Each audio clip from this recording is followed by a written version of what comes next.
Non, en fait, c'est peut-être logique. On a vu que Hendrick pouvait donner un coup de pied et s'en sortir avec un jaune. Alors, un petit coup de coude, bon, au final, c'est un peu plus léger. Non, en fait, ça passe. C'est les nouvelles règles. Les règles d'Hendrick et les règles de Florentino, la Florentino League. Mais bravo, Annecy. Bonjour à tous, bienvenue sur News Tiki Taka, bienvenue à un nouveau débrief. Aujourd'hui, comme vous voyez Sacha, aujourd'hui on est face à Montjuic puisqu'on a vu ce match. C'est ça, magnifique, hein. Quelle devanture, vous voyez l'architecture, tout ça. Ça va nous manquer ce Montjuic. On a du Camp Nou, mais t'as quasiment pas de voix Sacha. Bah écoute, crié un peu quand même, hein. On a crié un peu, évidemment, parce qu'il y avait voilà, l'ambiance, tout ça. Bon, c'était pas le match de l'année, on va pas se mentir. On savait que face à Getafe, ça allait être très très compliqué. En général, c'est surtout chez eux que ça l'est. Mais là, bon, bah, un arbitre qui leur a permis de faire ce qu'il voulait, beaucoup d'anti-jeux. Ça c'est ouf, ça c'est ouf. Ouais. On a entendu, alors parmi les chants justement, ça on va le faire lors des débriefs à Montjuic. On va mettre en avant les chants qui ont été dits. Ouais. À la télé, forcément, c'est quelque chose qui ne s'entend pas. Donc on est là pour ça aussi. C'est vrai. Aujourd'hui, moi j'ai entendu au niveau des chants, ce que tu dis de l'arbitre, la Liga est une mafia, la Liga est une mafia. Bien sûr. Plusieurs fois. Celui-là, c'est aussi une des raisons pour laquelle il n'y a plus trop de voix par là. Il y a eu ça. Il y a eu Iñaki Peña aussi. Ouais. Les gens ont énormément soutenu le gardien. Il y a du soutien pour lui parce que bon, quoi qu'il arrive, après c'est un Massian, il vient de là. Tout le monde sait qu'il a des difficultés, donc ils essayent de l'encourager. Et franchement, oui, tu te prends au jeu parce que moi, vous savez, vous l'avez vu, je le porte pas forcément dans mon cœur. Enfin si, mais je veux dire, j'ai beaucoup de critiques envers lui. Mais bon, il est sur le terrain, c'est un joueur du Barça. Il faut l'aider. Quoi qu'il arrive, c'est pour l'équipe, c'est pour le club. Donc il faut essayer de le pousser. C'est sûr que si en plus derrière lui déjà qu'il est fébrile, et ça s'est vu sur une de ses premières prises de balle, tu sens que bon voilà, Chesney vient vite, mais bon, si en plus tu as derrière lui des fans qui lui transmettent de la nervosité, mais le pauvre ne va pas y arriver. En fait le truc c'est ça, c'est que bon la vidéo sur Iñaki Peña, ce qu'on en pense, elle a été faite. Maintenant, à partir de maintenant, il faut l'accompagner, il faut l'aider. Tout ce qu'on peut lui souhaiter, c'est 4 clean sheets. Voilà, c'est ça ce qu'on lui souhaite. On va parler un peu plus du match. Ouais. On disait en off, hein, moi ce qui m'a beaucoup plu, c'est les latéraux, que ce soit Koundé et Baldé.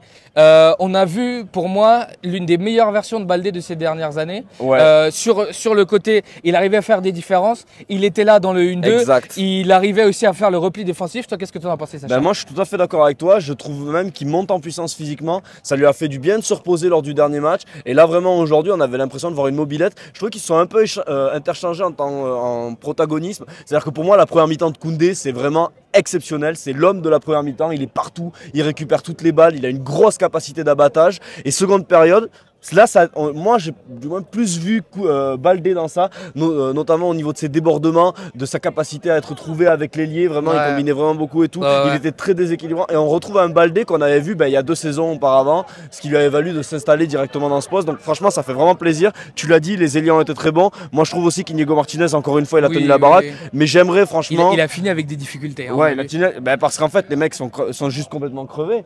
Mais après quoi qu'il arrive, qu'est-ce qu'on a ? On a un milieu de terrain, encore une fois, qui est très très léger. C'est-à-dire que tu as Eric Garcia, Casado et notre ami Pablo Torre. C'est vraiment très light. Et franchement, encore une fois, avec du brick et du broc, Flick il est arrivé à nous donner une équipe qui gagne ce match. Et vraiment, les milieux se sont dépouillés. Casado, grosse performance. Moi, il m'a impressionné aujourd'hui. Je sais pas comment tu as trouvé ces contrôles orientés surtout. En fait, juste avant de passer sur le milieu qui est très important, en défense, on a senti que Uche était un gros client pour Cubarsí. Et je trouve qu'il a bien tenu ce truc-là. Uche n'a pas été très dangereux. Uche, il a été très mis en avant en Espagne parce que c'est lui qui avait égalisé contre l'Athletic Club lors de la première journée. Mais c'est vrai, moi, il m'a impressionné. Physiquement, tu sens qu'il est là. Alors du coup, ce que tu disais de Casado, moi, ce que j'ai retenu de ce match de Casado, c'est justement ce que fait Frenkie de Jong à la perfection, c'est relancer le ballon et emmener le jeu vers l'avant. Et ça, Casado, il l'a très bien fait aujourd'hui. Encore une fois, comme on a dit face à Villarreal, très bon match de Pablo Torre qui est sorti. Il a eu des... Moi, j'ai entendu des Pablo Torre, ils l'ont acclamé. Il a fait un bon match. Et après, c'est des joueurs qui se dépouillent, qui ont envie, qui montrent des belles choses. Donc, voilà. Après, il y a eu l'entrée de Pedri aussi qui était assez bonne. Sur les entrées, justement, celle de Ferran, moi, m'a un peu déçu. Catastrophique Ferran, je suis désolé. Dans les ballons, j'arrive même pas à te parler tellement, franchement, pour moi, il a été décevant. C'est-à-dire que dans son placement, il manquait de justesse, il était jamais bien placé. Dans ses courses, on avait toujours l'impression qu'il se traînait, qu'il n'y allait pas avec toute l'envie, alors que je sais pas, quand même, t'es frais, tu remplaces Lewandowski, t'as pris un rouge face à Girona, on dirait qu'il y était pas. Quand il donnait des ballons à Lamine, il lui donnait n'importe comment. Vraiment, son entrée, c'est catastrophique. Ferran, honnêtement, je suis très inquiet. Je ne lui vois pas vraiment. Et justement, quand Ferran entrait, il y avait la caméra qui était braquée sur Ansu Fati, qui n'a pas encore eu des minutes. On en a parlé, hein, Sacha, dans la vidéo Ansu Fati. Excuse-moi de te couper, mais encore une fois, Bakary, l'oracle Bakary. Bakary m'a dit ce matin, Sacha, te fais pas d'illusions, Ansu Fati il joue pas. Bakary. T'avais raison. Voilà, Bakary avait toujours raison. Il faut toujours écouter Bakary. Toujours écouter Bakary. donc voilà, moi, c'est ce que je dis. Comme j'ai dit dans la vidéo, c'est un joueur qui me tient énormément à cœur. Ouais. Je pense que dans ce match, vu ce qu'a apporté Ferran, il aurait pu apporter un peu plus. Ouais. Et surtout, moi, ce que je disais l'année dernière et ce que je redis cette année, et ce qui a été fait à Villarreal, et ça, chapeau à Monsieur Flick, c'est de tuer les matchs. Aujourd'hui, ça n'a pas été fait. Bon, heureusement, ça ne nous porte pas préjudice. Mais il a fait des changements pour ça, parce que ça a un peu surpris tout le monde quand même, mine de rien, quand Ferran rentre. Et c'est pas pour Lewandowski, c'est pas pour Rafinha, ou c'est pas pour Lamine Yamal. Non, c'est pour Pablo Torre, pour encore mettre un offensif et essayer d'aller le tuer. Donc en fait, c'est une équipe qui sait exactement ce qu'elle a à faire. Encore une fois, c'est de la continuité. Et moi, une chose que je note, alors je veux pas faire le chat noir ou quoi, mais vraiment, c'est que tu n'as pas de blessure musculaire. Oui. Encore une fois, la préparation physique est très bonne. Tu as des matchs évidemment tous les 3 jours. Les mecs, les organismes sont soumis à rude épreuve. C'est des jeunes joueurs et pourtant ça tient. On sent même qu'en fin de match, ils ont ce surplus sur les autres. Ça, c'est vraiment fort. Ça travaille vraiment bien et gros chapeau au staff d'Hansi Flick parce qu'avec un effectif aussi court, c'est toujours très compliqué d'enchaîner 7 sur 7 en tout cas. Voilà, ça c'est important, c'est le 7 sur 7 qu'on retient. Bon, un petit mot pour la fin sur Lamine Yamal. Il a failli mettre un but, moi je l'ai vu dedans. Hein. Somptueux. Franchement, le gardien aujourd'hui, Soria, il fait un très bon match.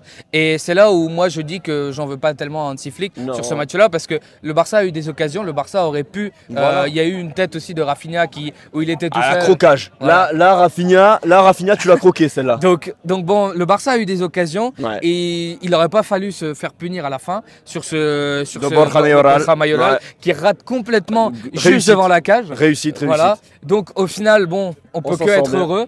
On a fait, je pense, le tour de ce qu'il y avait à dire. Peut-être que tu as un dernier mot. Écoute, 7 victoires et 7 buts pour Robert Lewandowski. Mine de rien, c'est encore lui qui ouvre la boîte aujourd'hui. Très important. Qui met le but décisif. C'est ce qu'on demande à Robert. Je l'ai trouvé bien en jambes aujourd'hui. Je l'ai trouvé intéressant. Mais après, qu'est-ce que tu veux faire quand tu as un arbitre qui autorise les coups de coude, les coups de pied, les balayages. Voilà, on a eu un arbitre qui a permis à Retafe de faire son football dégueulasse. Je suis désolé de ce terme-là, mais c'est la vérité. C'est la pire équipe du championnat. Et 68e minute, premier carton jaune pour. C'est une honte. Il y a des consignes peut-être, on ne sait pas.